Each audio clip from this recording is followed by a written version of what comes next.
नमस्कार, आदाब, सत श्री अकाल। आप सभी का बहुत बहुत स्वागत है। आज की खूबसूरत सुबह आप सभी को मुबारक हो।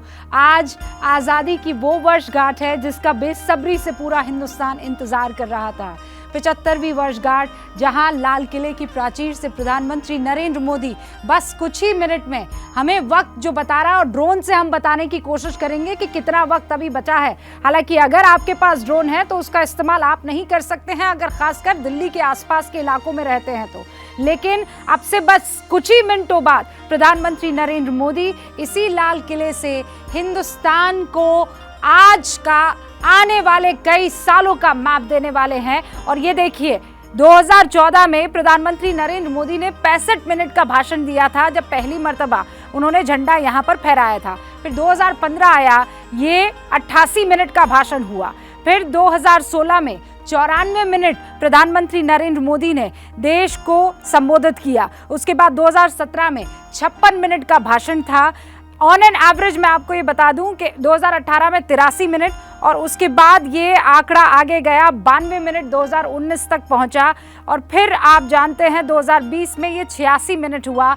एवरेज निकाला जाए तो लगभग 80 से 85 मिनट का ये भाषण होता है। 2021 में उन्होंने 88 मिनट का भाषण दिया था, और अब 2022 आज 90वीं मर्तबा प्रधानमंत्री नरेंद्र मोदी ये हमें जानकार बता रहे हैं कि 90 मिनट के आसपास का जो है वो भाषण दे सकते हैं। और अब झंडा फहराने की यानी ध्वजारोहण की वो खूबसूरत तस्वीरें आने भी लगी। और ये देखिए, ये वर्ल्ड रिकॉर्ड कायम करती ये श्रीनगर की तस्वीर है।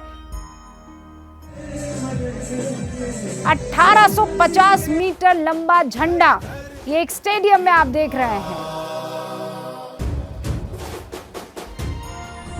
आजा आजा जिंदे शामी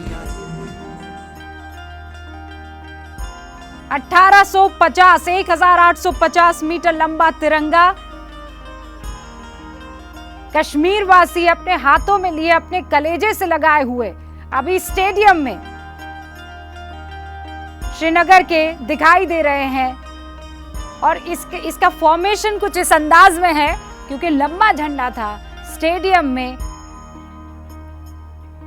आजादी का अमृत महोत्सव मनाते हुए ये श्रीनगर में जम्मू कश्मीर के लोग हमारे साथ सारे खास मेहमान जो है वो बने हुए हैं। सबसे तारुफ करवा दिया। मनीषा जी, माफ़ी चाहती हूँ क्योंकि दूसरे स्टूडियो में हूँ, और मुझे ये पता चला कि आप भी वहाँ पर लगातार इंतज़ार कर रही हैं। लेकिन बहुत सारी मुबारकबाद के साथ मैं चाहती हूँ, आज के दिन ख़ास तौर पर आप प्रधानमंत्री नरेंद्र मोदी जी के भाषण में क्या एक्सपेक्ट कर रही हैं?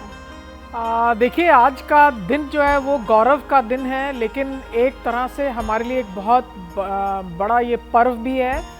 तो भाषण से पहले तो मैं देखूंगी कि साफा जो है उसका रंग कैसा है और भारत के किस इलाके का है। काफ़ी कुछ सोचा जाता है, लेकिन हर बार पता चलता है कि किसी छोटे गांव, किसी छोटे इलाके का साफा बांधे प्रधानमंत्री जो है वो आते हैं लाल किले पे। तो बिल्कुल रंग और शान का एक तरह से औपचारिक वो प्रदर्शन दिखता है। लेकिन जहाँ तक भाषण का सवाल है, आप उसकी लंबाई नापने में लगी हुई हैं।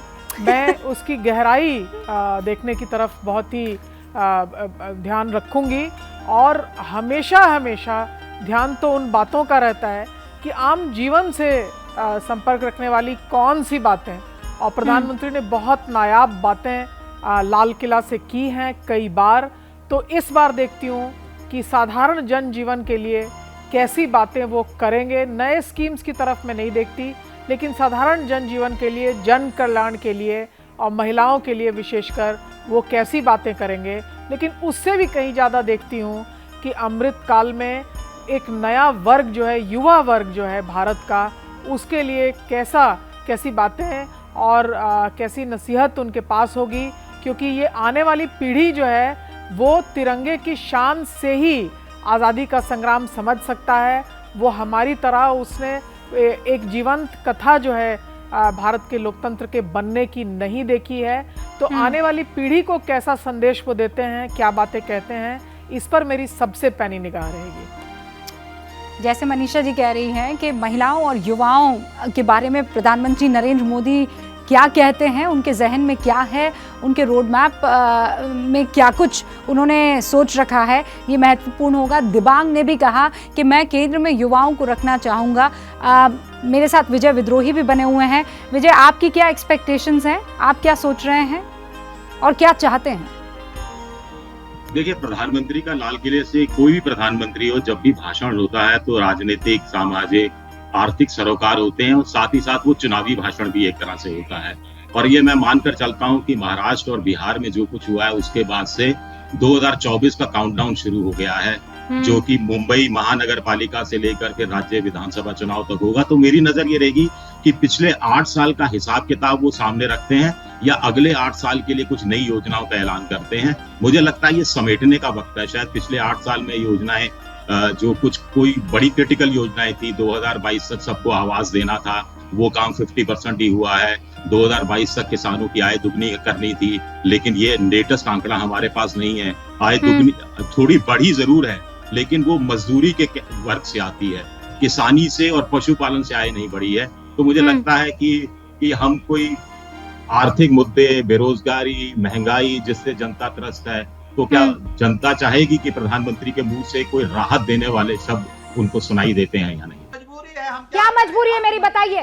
मैं अभी आपको बताती हूँ कि मैंने ओए होए होए होए, नमकीन के चटकारे लेते हुए टकटकी मार के डिबेट शो को पॉज रिपीट कर करके देख रहे हैं जोगिंदर जी। इनकी तरह आप भी देखें अपने फेवरेट डिबेट्स को रिपीट कर और डाउनलोड कीजिए एबीपी लाइव ऐप अपने स्मार्ट टीवी पर।